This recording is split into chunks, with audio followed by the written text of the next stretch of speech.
আমার কি চরিত্র খারাপ পেয়েছো উজির সাহেব? যা হুকুম রাজা সাহেব। কই যাচ্ছ? গোসল করতে যাচ্ছি রাজা সাহেব। দাঁড়াও, দু চারটে কথা বলি। বলেন। তুমি কি আমার রানীর খবর পেয়েছো? সে কি আসবে? তার কি কোনো খবর আনতে পেরেছো? কি বলো, মুখে বলো। না। তুমি তো বেশ মজাই আছো, চরমন্তাজের রানীকে নিয়ে তুমি তো বেশ মজাই আছো। আমি এই শীতের ভিতরে রানীকে ছাড়া কিভাবে থাকি? কোনো প্রজাও তো আমার খবর নিল না এই শীতের ভিতরে। প্রজাদের কাছ থেকে শুনছি ইদানিং নাকি বড় ভাইদের রানী আপনাকে মিস কল দেয়। খামোশ, কি বলো? ওই মহিলা একজন দুশ্চরিত্রা। সে শুনেছে যখন আমার রানী নেই তখন থেকে সে আমাকে মিস কল দিয়েছে। একবার তাকে আমি ব্যাক করেছিলাম, সে বলতেছে অনেক আজে বাজে কথা বল। শোনো, তা আমার চরিত্র কি খারাপ? না আমি কোনোদিন একটা মেয়ের সাথে কথা বলেছি? না তোমার বোর দিকে খারাপ নজরে চাইছি? না। তুমি তো বিয়েই করলে না, তাই তোমার বোর দিকে চাবো কেন? মিথ্যা কথার একটা সীমাবদ্ধতা থাকে উজির সাহেব। এখন শোনো, বলেন রাজা সাহেব। দেশের কি অবস্থা? দেশের মানুষ এখন আলুর দাম কম, আলু খেয়ে থাকে। বা চাউলের যে পরিমাণ দাম, তখন এই যে মমতাজ আবার কথা মনে নাই? মমতাজ আভা বলেছিল যে চাউলের দাম বাড়ছে, কি হয়েছে, আলু খা। এখন আমরাও সেটা করি। রাজা সাহেব একটা কথা ছিল। বলো। হেনার নাকি বিয়ে হয়েছে। কি বলো, কি বলো? এনাকে কেন বিয়ে দিল?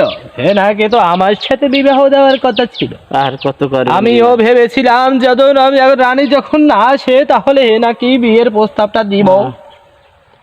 তার এত বড় সাহস হয় কি করে? তাকে এনে বন্দি করো, হেনার বাবাকে এনে বন্দি করো। জি। আর কি কোনো খবর আছে তোমার কাছে? রাজা সাহেব আরেকটি তাজা খবর ছিল। বলো। আপনার রানীর নাকি বাচ্চা হবে চরমন্তাজের। কি বলো, কি বলো? আমি কি তাকে চেষ্টা কম করেছি তার সাথে? তখন তো একটাও বাচ্চা দিতে পারলো না। এখন ওখানে গিয়ে কিভাবে তার সন্তান হয়?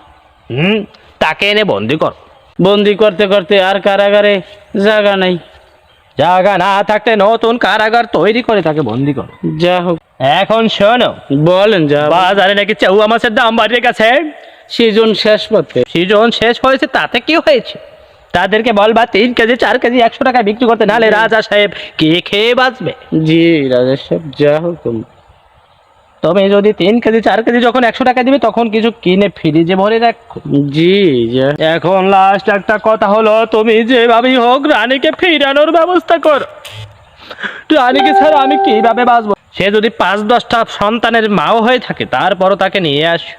সি সি রাজা সাহেব, আপনার এত রানীর অভাব?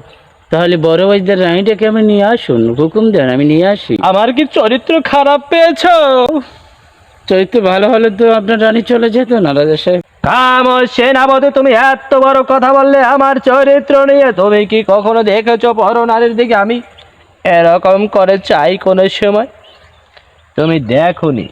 রানী চলে গিয়েছে, সেটা তার চরিত্রের ব্যাপার, কিন্তু আমি বলেছি তাকে আমি খুব ভালোবাসি।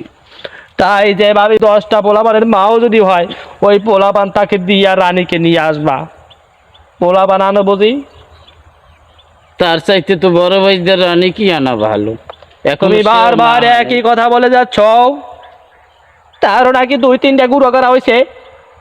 হোক, তাও তো ভালো আছে। দেখো, তুমি দেখো কি করা যায়, তুমি চেষ্টা চালাও।